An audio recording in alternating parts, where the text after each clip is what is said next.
નારી એટલે શક્તિ અને સંવેદનશીલતાનો અદ્ભુત સમન્વય. નારી એટલે નવસર્જનનો મૂળ આધાર. નિર્માણ પરિવારનું હોય, સમાજનું હોય કે રાષ્ટ્રનું, નારીની તેમાં પાયાની ભૂમિકા છે. એટલે જ તો વિકસિત ભારતના નિર્માણ માટે આપણા વિઝનરી પ્રધાનમંત્રી શ્રી નરેન્દ્રભાઈ મોદીએ વિશેષ પ્રાધાન્ય આપ્યું છે નારી શક્તિના ઉત્કર્ષ પર. વિકસિત ભારતના નિર્માણના 4 આધાર સ્તંભમાં તેમણે એક આધાર સ્તંભ ગણાવ્યો નારી શક્તિને. દેશની માતા બહેનોનું શિક્ષણ, સુપોષણ, સુરક્ષા અને સ્વાવલંબનની ગેરંટી આપી મોદીજીએ. અને આ માટે દેશમાં શરૂ કરી અનેક લેન્ડમાર્ક સ્કીમ્સ. ગુજરાતમાં તો નારી સશક્તિકરણના આ યજ્ઞની શરૂઆત 2 દાયકા પહેલા જ થઈ ગઈ હતી. મોદીજીના મુખ્યમંત્રી કાળમાં તેમના માર્ગદર્શનમાં ગુજરાતમાં લાખો સખી મંડળોની રચના થઈ.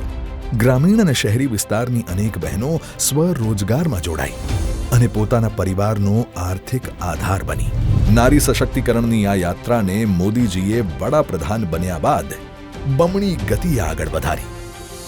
તેમણે રાષ્ટ્રીય ગ્રામીણ આજીવિકા મિશન NRLM અને રાષ્ટ્રીય શહેરી આજીવિકા મિશન NULM ને નવી ઊર્જા સાથે વેગવંતા બનાવ્યા.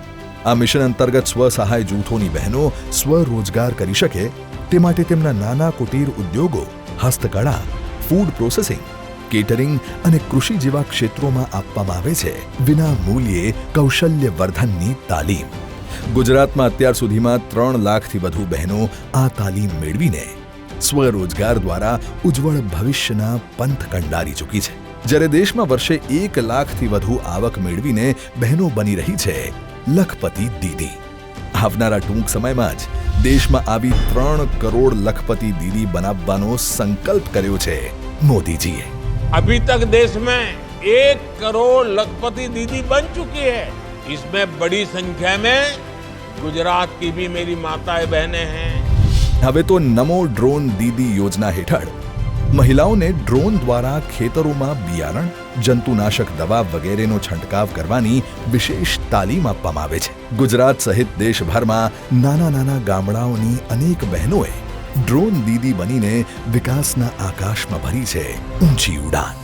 રાષ્ટ્રીય ગ્રામીણ આજીવિકા મિશન અંતર્ગત આ નાણાકીય વર્ષમાં 1 લાખથી વધુ સ્વસહાય જૂથોને સ્વવ્ય વ્યવસાય માટે કરોડો રૂપિયાની ધિરાણ સહાય, વધારાનું રિવોલ્વિંગ ફંડ અને કમ્યુનિટી ફંડની સહાય આપવામાં આવે છે.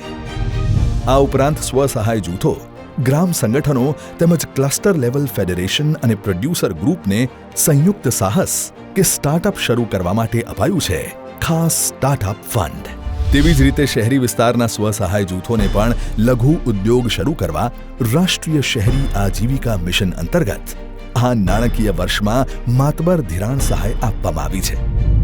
મોદીજીએ શરૂ કરેલ નારી સશક્તિકરણની યાત્રાને આજે ગુજરાતમાં પૂરી ઊર્જાથી આગળ વધારી રહ્યા છે માનનીય મુખ્યમંત્રી શ્રી ભૂપેન્દ્રભાઈ પટેલ.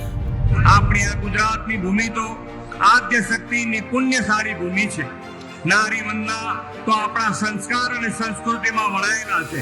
અને આજે આ જ કડીને આગળ વધારતા માનનીય મુખ્યમંત્રી શ્રી ભૂપેન્દ્રભાઈ પટેલના વરદ હસ્તે પ્રદાન થવા જઈ રહી છે 13,000થી વધુ સ્વસહાય જૂથોની 1,30,000થી વધુ બહેનોને ₹250 કરોડથી વધુની સહાય.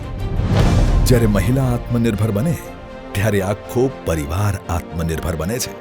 પરિવારની સાથોસાથ આવનારી પેઢીઓ, આખો સમાજ અને સમગ્ર રાષ્ટ્ર આત્મનિર્ભર બને છે. ભારત ભૂમિએ તો પ્રાચીન કાળથી જ નારીને શક્તિ સ્વરૂપે વંદન કર્યા છે અને હવે અમૃતકાળમાં નારી શક્તિ પુનઃ એકવાર તેના પૂર્ણ તેજથી પ્રકાશમાન થવા જઈ રહી છે. નારી શક્તિના આ તેજથી જ તો થશે વિકસિત ભારત, વિકસિત ગુજરાતનું નિર્માણ.